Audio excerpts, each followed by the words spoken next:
Welcome to the New Planner Podcast, where it's all about helping you successfully enter the financial planning profession and accelerate your financial planning career.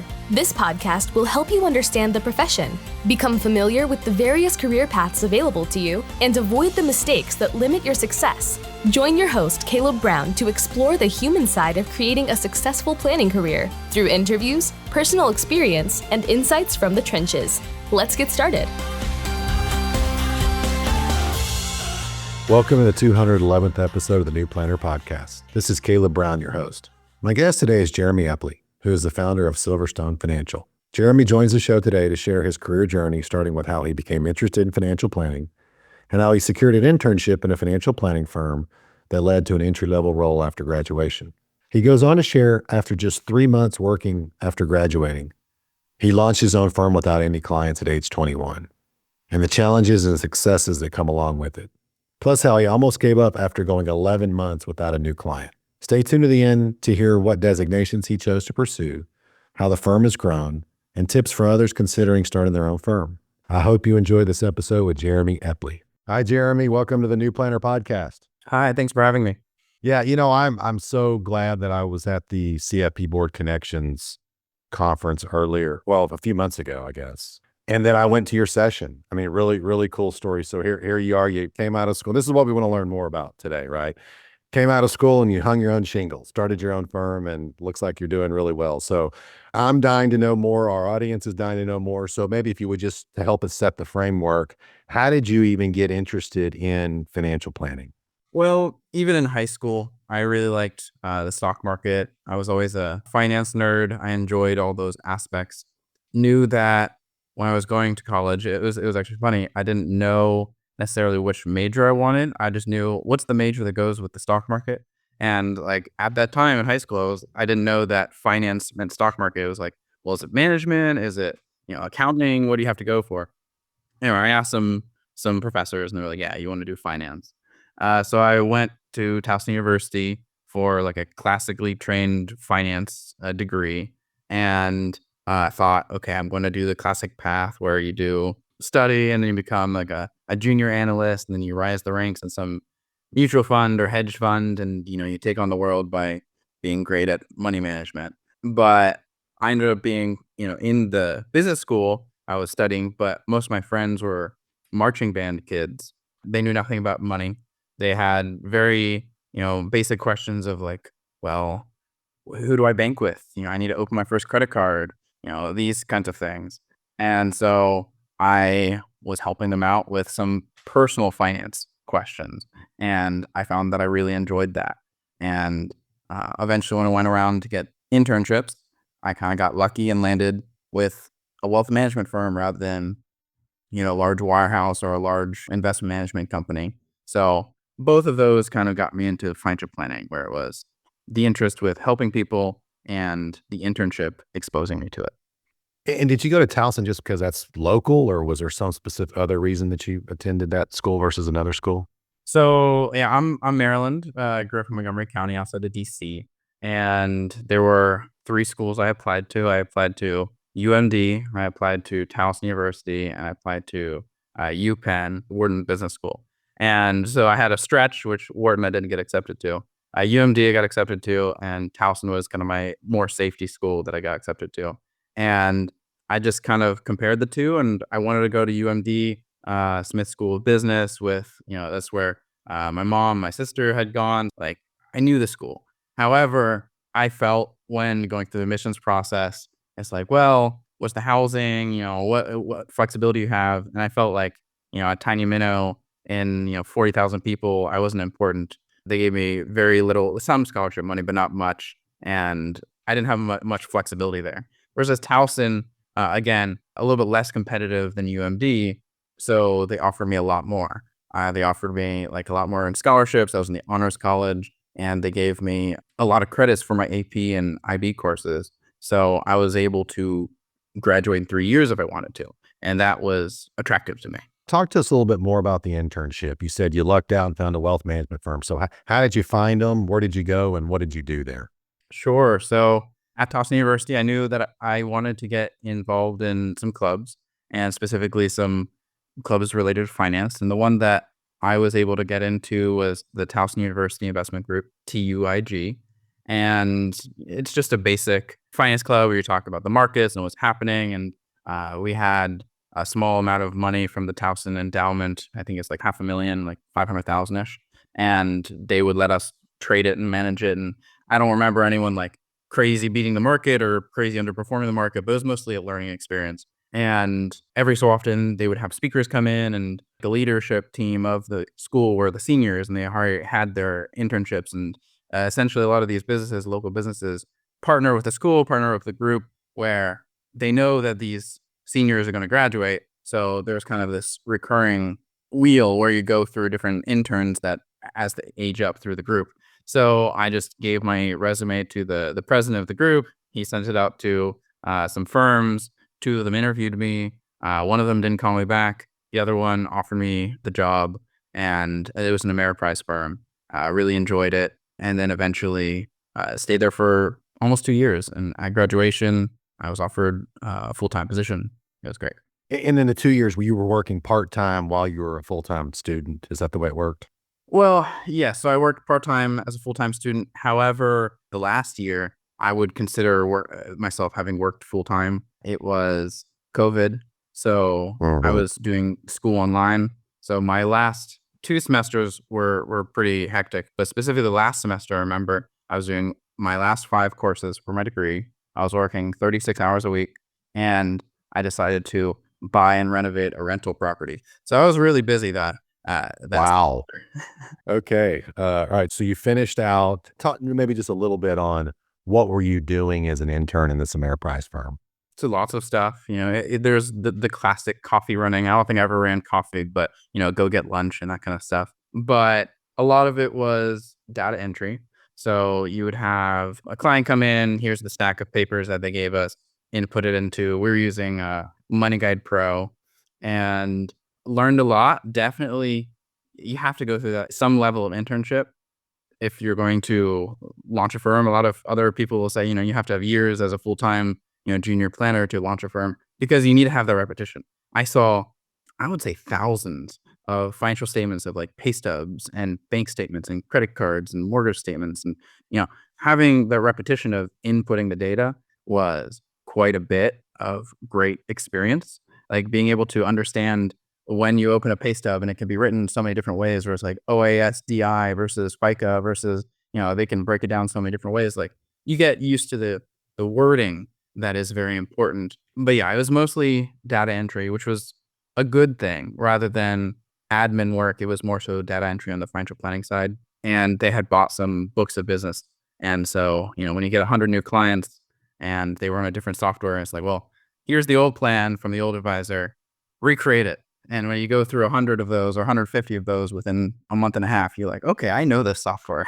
So it sounds like you had a lot of really good exposure, one just from the source documents, but also in the Money Guide Pro software. So you felt, I mean, it seems like you felt fairly comfortable with that when you were working there and then beyond. Yeah. No, I didn't end up using Money Guide Pro when I went out on my own firm. But yes, understanding how financial planning software works in general, but also just other systems where they had their own CRM, which, I didn't use a lot of the systems that they had, but just understanding how the business works, some basic understandings of, you got to take notes, you got to have these expectations, going through the SIE and the Series 7 exam, you have to learn some basic financial regulations of the industry. So it made everything a little bit easier, just having some base level understanding. So it sounds like it was a good fit, great experience. You were there. I mean, at least from their standpoint, they kept you around that long, so you were adding value. Then they offered you, I think you said earlier, they offered you a full-time gig after graduation, and then you turned it down and started your own firm. So tell us more. That's what we want to know about.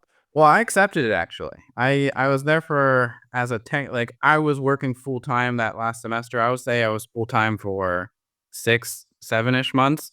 Oh, okay. Okay, gotcha. And the full time position where like my pay was full time happened only after graduation instead of, getting the low hourly rate, but working. I'm with you. All right. But I was there for 2, 3 months. I think it was May that I was officially graduated full time. So it would be May, June, July.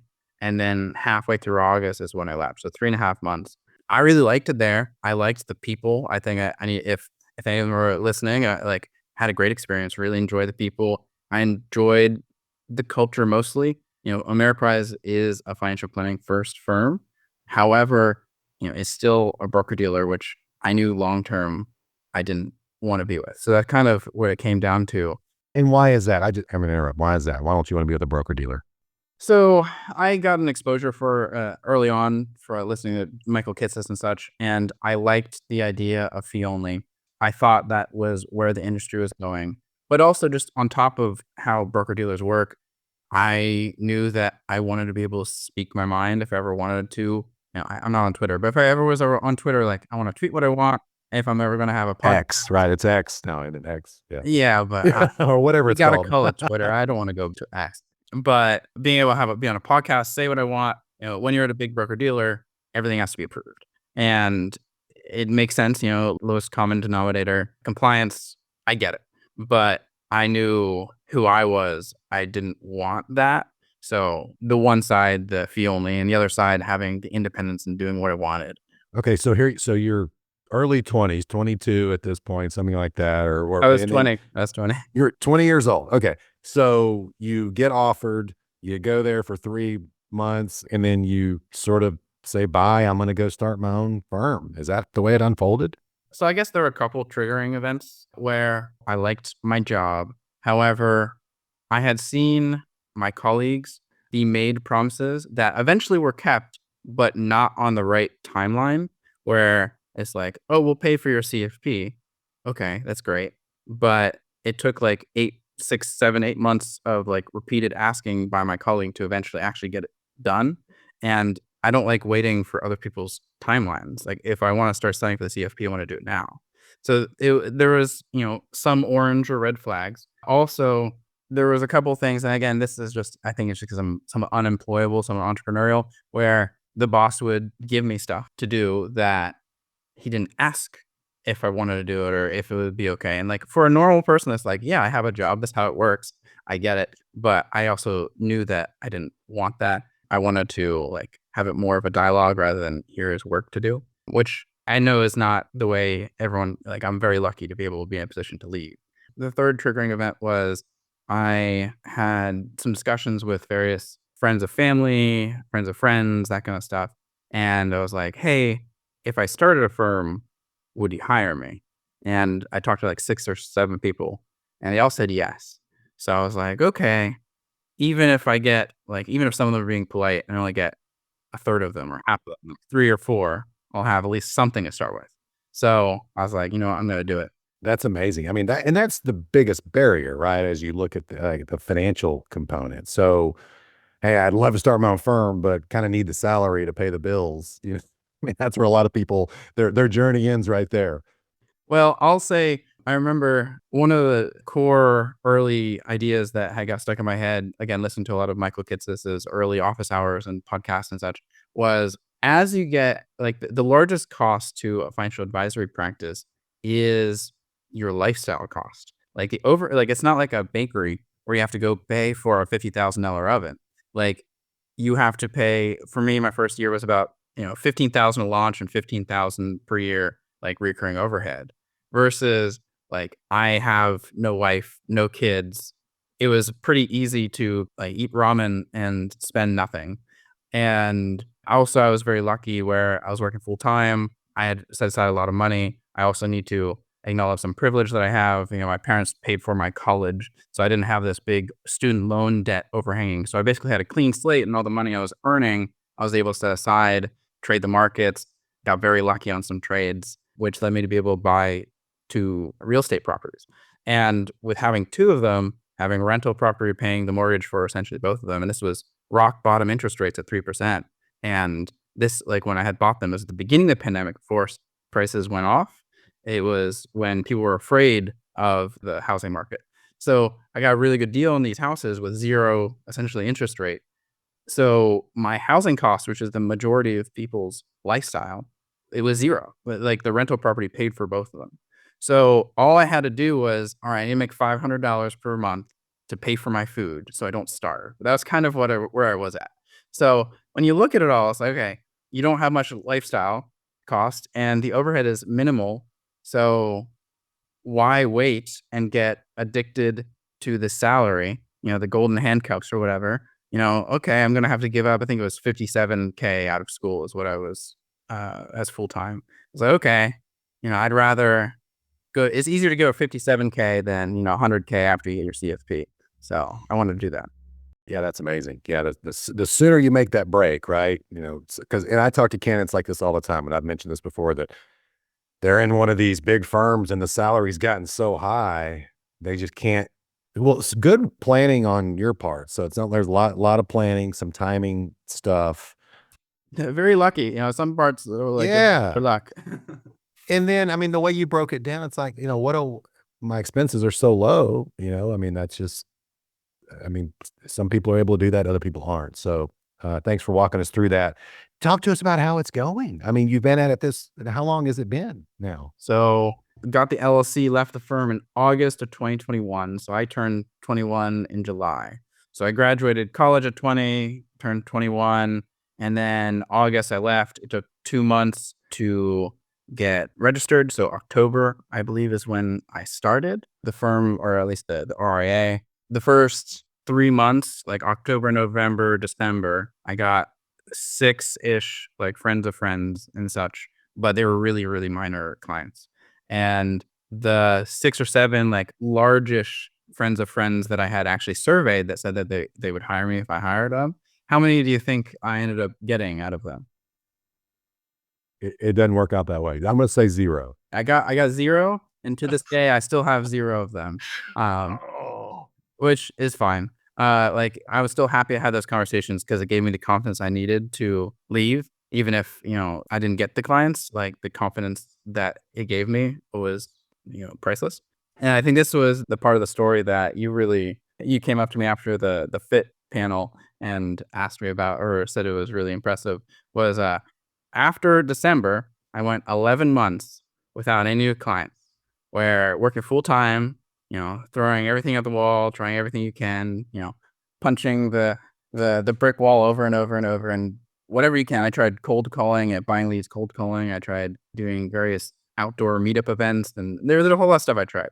And 11 months until November 15th or something like that, where I got a small client. And I was like, okay, it's still going. Since then, it picked up. I went from like one client every 11 months to one client every 2 months to one client every month. And then just recently, now that I'm starting my 4th year, I'm getting about 2 clients a month, which has been going great. It took about 2 years. So all of the last 5 months of 2021, all of 2022, and all of 2023, and that's when I got to break even on the business. So it took a long time to get to making $15,000, which means I get to take home 0. I want to make sure that people understand all of this. You're at 0 still. If you look at opportunity cost of what your salary would be, I'm down, 150K, not including the amount I've put in on the overhead on the business. And then all of 2024, I've been positive on the business front, and a couple months ago, I think exactly on the third year, so August, I got to break even on my personal lifestyle, where now, I have a little more expenses than just paying for my food, but I can sustainably cover everything, and I can start paying off a little bit of debt that I borrowed from my parents and some people like that. I really appreciate the transparency. Thanks for walking us through that. What a cool journey. We'll link to the website, but so people can check out your firm. But what type of clients were you going for? Who were you trying to get? Well, when you do the classic, whoever fogs a mirror, you wanna get as a client. I know XYPN, Michael Kissis, a lot of them say, you got to niche down, and I always struggled niching down because the people I wanted to niche with, like, I really enjoy like the really complex cases, the things that you have to research for hours on. Like, I enjoy the strategy behind that and the difficulty of that. So I was like, okay, I'm gonna go after high net worth business owners.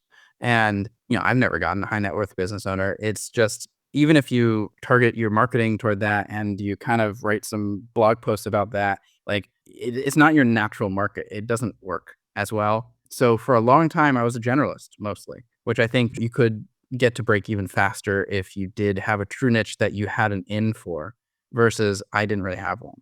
Recently, I'm starting to actually niche down, and I was looking at what the market's telling me, who is hiring me, and the people that have been hiring me the most are people that recently got inheritances.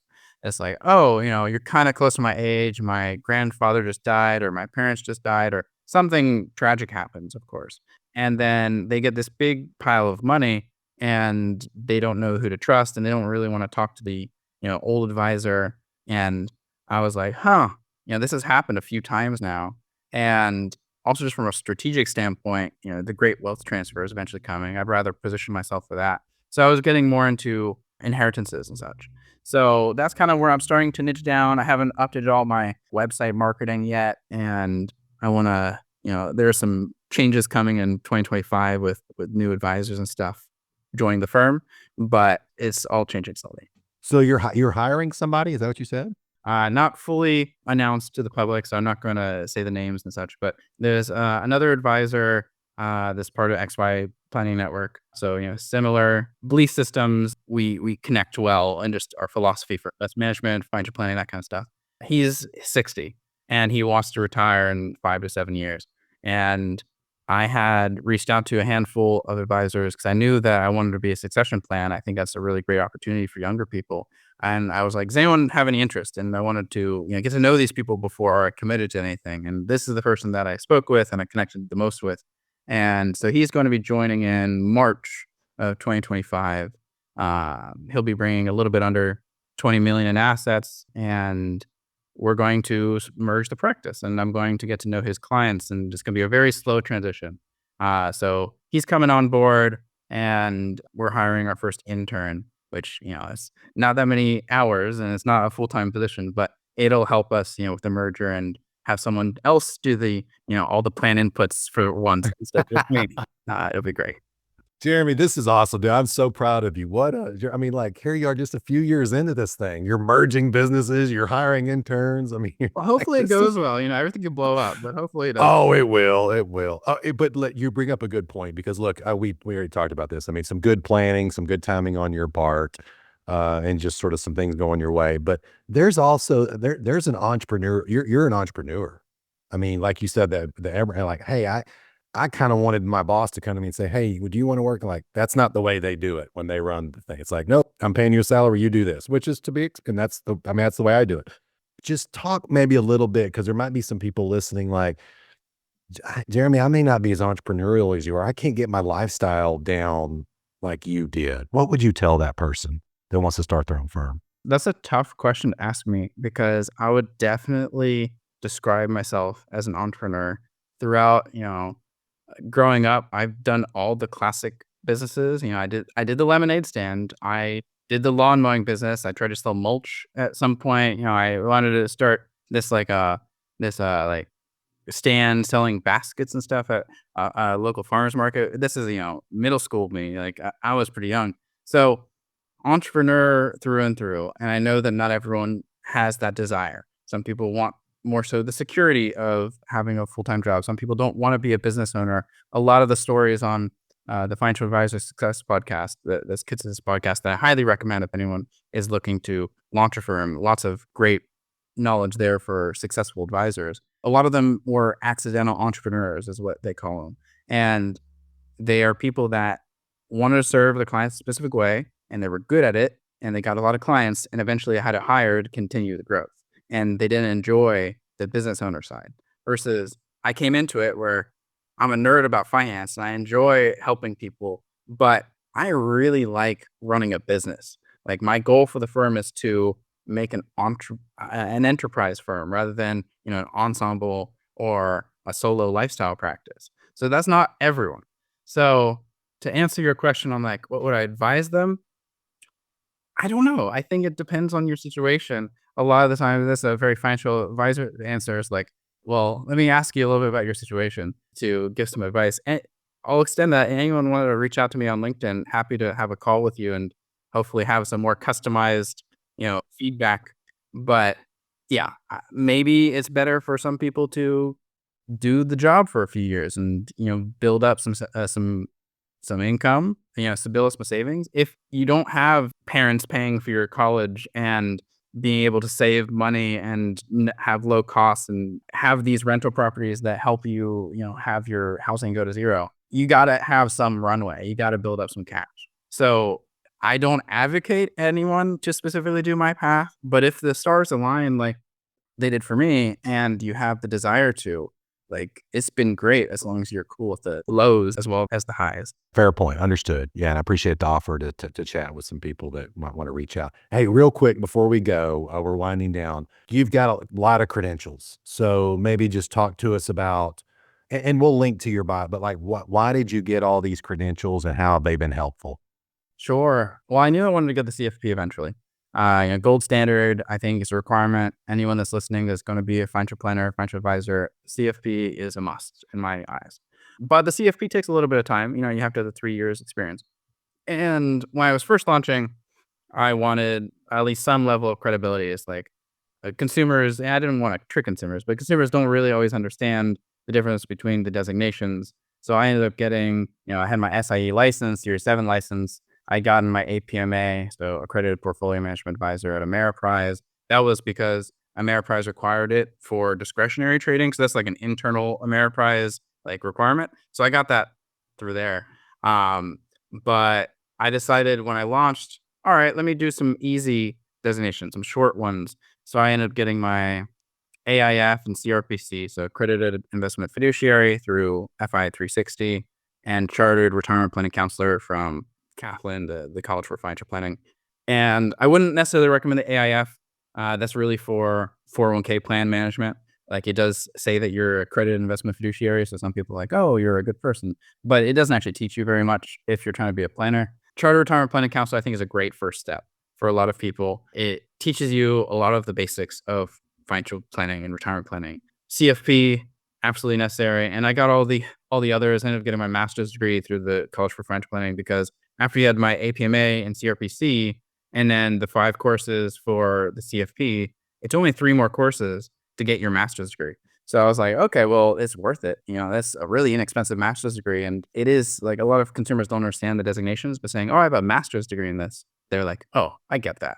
So I wanted some credibility, but also, as I mentioned, I'm a nerd about this. I enjoy learning, lifelong learner. So constantly, I have never not had some sort of class going. I've been, studying in school and working, or, building my business and then doing these courses at night, like always continuing until, eventually I'll hit a roadblock, I'm sure. But while I'm young and I have no kids and nothing better to do, I'd rather get these designations.